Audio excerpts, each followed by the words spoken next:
So do you remember the undercover pimp video that supposedly blew the lid off the corruption at Acorn? That video that helped shut down Acorn? We now have the unedited videotape of some of those incidents. And the firestorm that destroyed Acorn turns out was fueled by pure manure. That's next. Stay with us.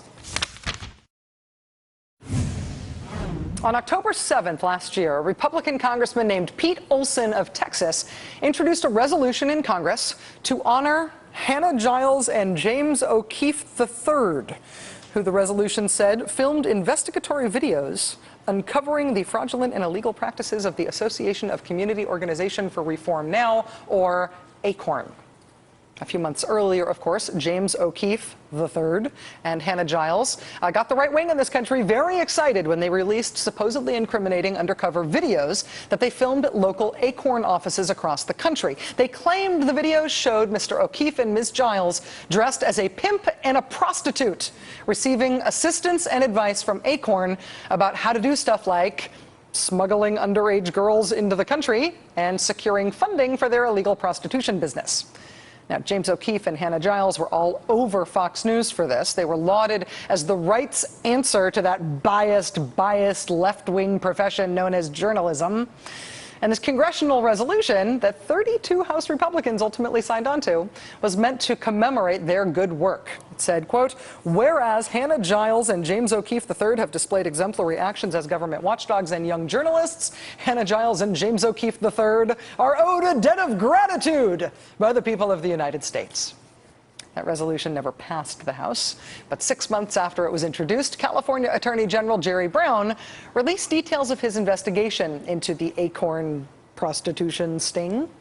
And what he found suggests that the conservative activists who brought down Acorn deserve something other than just the nation's thanks, declaring that the tapes that were aired on Fox News on a seemingly constant loop were, quote, "severely edited." In his words, the Attorney General released the unedited tapes that Mr. O'Keefe and Ms. Giles had shot at California Acorn offices. He said those unedited tapes show that, quote, "things are not always as partisan zealots portray them through highly selective editing of reality. Sometimes a fuller truth is found on the cutting room floor."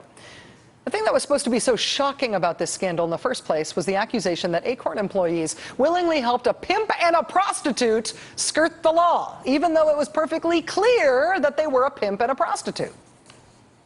He's dressed exactly in the same outfit that he wore to these Acorn offices. James O'Keefe went to those offices dressed up as a pimp, and they still helped him. Outrageous, right? Wrong. Here's how Fox News viewers were shown Mr. O'Keefe purportedly setting up his stunt at the Acorn office in San Diego. Watch this.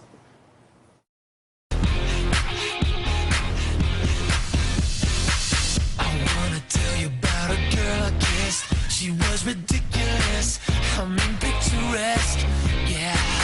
Right, so the implication there is that Mr. O'Keefe walks into the Acorn office dressed in the fur and the hat and everything as a superfly, blaxploitation style 1970s pimp. But that is not actually what happened. Check out the unedited tape. This is the very end of that visit to the office in San Diego. Yes, ma'am. Okay, man. Nice to meet you. Nice to meet you. Now, wait a second here. You see that dress shirt? Well, the pinstripes there. You see that dress shirt that's visible as Mr. O'Keefe opens the door and exits the office? It's a dress shirt. What happened to the fur and the 1970s blaxploitation superfly outfit? Oh, but the pimp outfit thing is just the start. If you watched the footage these guys released, if you followed the wall-to-wall coverage on Fox, if you read all the fawning mainstream media coverage of what these guys did, if you are a member of Congress and you voted to defund Acorn because of the outrage portrayed in these tapes, you were had. Consider this. During that same not-in-a-pimp-suit trip to Acorn's San Diego office, Mr. O'Keefe claimed that he caught an Acorn employee giving him advice on how to smuggle underage girls into the country. This is from the edited version of that trip that O'Keefe released and Fox News aired over and over and over again. Watch. Question. Would Acorn employee Juan Carlos consult his contacts in Mexico to find a way to help us smuggle the underage girls into the United States from Tijuana? What things do you need from me in terms of like the shipment information? Like what can I help you? What information would you further need, would help you in advice you would give me? The location. The location? Yeah. Whereabouts? Like what type? Like city, state? What do you need? The location they gonna take the girls. Is it better if it's Tijuana? Is it better if it's somewhere inland? Where is the best place? I'm not quite. He's like all these answers he wants right away. It's better in Tijuana. Tijuana? Yeah. Why? Because I have a lot of contacts in Tijuana. Okay, and they might be able to assist crossing the border? Yeah. Okay. If there's like 12 of them, is that okay? 12? 12. 12 girls. There's But 12 they're young, girls, they're but they're like 13 to 15 years old. Yeah. Damning video, right? Damning. Billed by people like Fox News host Sean Hannity as cold, hard evidence of Acorn aiding and abetting this crime. This new, never-before-seen undercover footage shows the great lengths that one Acorn official is willing to go in order to help set up a prostitution ring once again.